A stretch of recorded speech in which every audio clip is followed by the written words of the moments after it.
ऐ मेरे भाइयों, मस्जिद अक्सा तुम्हें बुला रही है, إن القدس الشريف يناديكم तुम्हारी मदद के लिए रो रही है। ويستغيث بكم أيها الإخوة. हम किस चीज से डर रहे हैं? मौत से। ماذا يخيفنا؟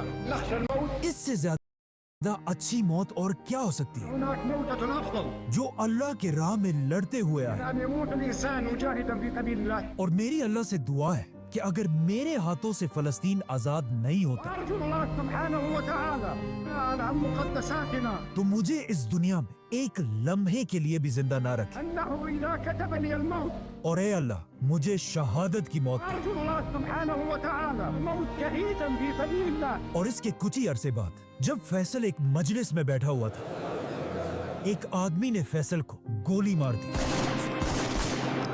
लोग शाह फैसल को उठाकर हॉस्पिटल लेकर गए। जहां कहा जाता है फैसल के आखिरी अल्फाज ये थे कि मैं अपने कातिल को माफ करता हूं। फैसल की शहादत की खबर पूरी दुनिया में आग की तरह फैली और हर तरफ लोग रोने लगे। और दुनिया के सारे लीडर्स फैसल के जनाजे के लिए सऊदी अरब पहुंचे, जिसके बाद बादशाह फैसल की नमाजे जनाजा पढ़ाई गई। जब फैसल को दफनाने के लिए ले जाया जा रहा था, लोग उसकी गाड़ी को घेर कर चीख चीख कर रो रहे थे। وداعا يا فيصل. और ये सारा कुछ उसी टीवी चैनल पर दिखाया जा रहा था जिसे फैसल ने शुरू किया था। और एंकर रो रो कर कह रहा था कि आज पूरी उम्मत मुस्लिमा का बाप मर चुका है। ولأبناء أمتك الإسلامية كلها. और इस तरह बादशाह फैसल को दफना दिया गया। अब जिस आदमी ने फैसल को मारा था वो कोई और नहीं बल्कि फैसल के अपने भाई का बेटा था। इसीलिए जब वो गन लेकर शाह फैसल की तरफ जा रहा था, किसी ने उसे नहीं रोका क्योंकि वो खुद भी एक शहजादा था।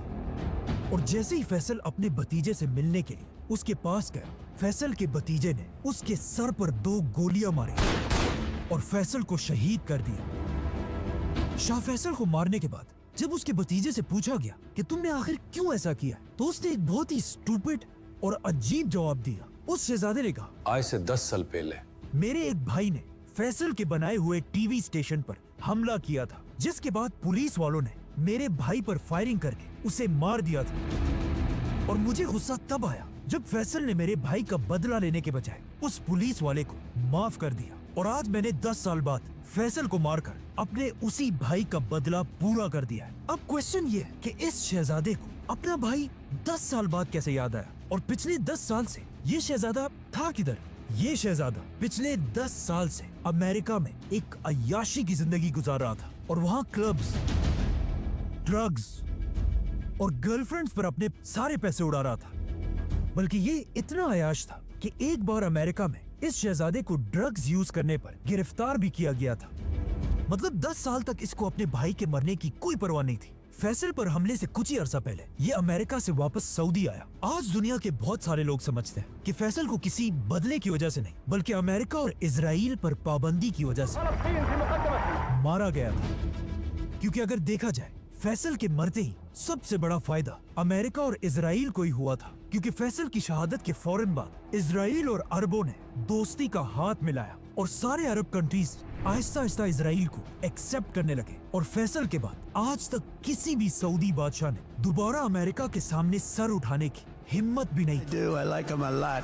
फैसल की शहादत के कुछ ही घंटों बाद सऊदी खानदान ने अपना नया बादशाह सेलेक्ट किया, किंग खालिद बिन अब्दुल अजीज, जिसने आते ही हुक्म दिया कि फैसल पर हमले करने वाले शहजादे का सबके सामने सर काट दिया जाए।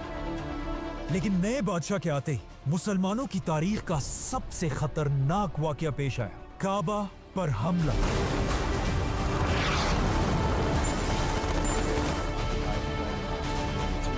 सब्सक्राइब। शानदार ऑनलाइन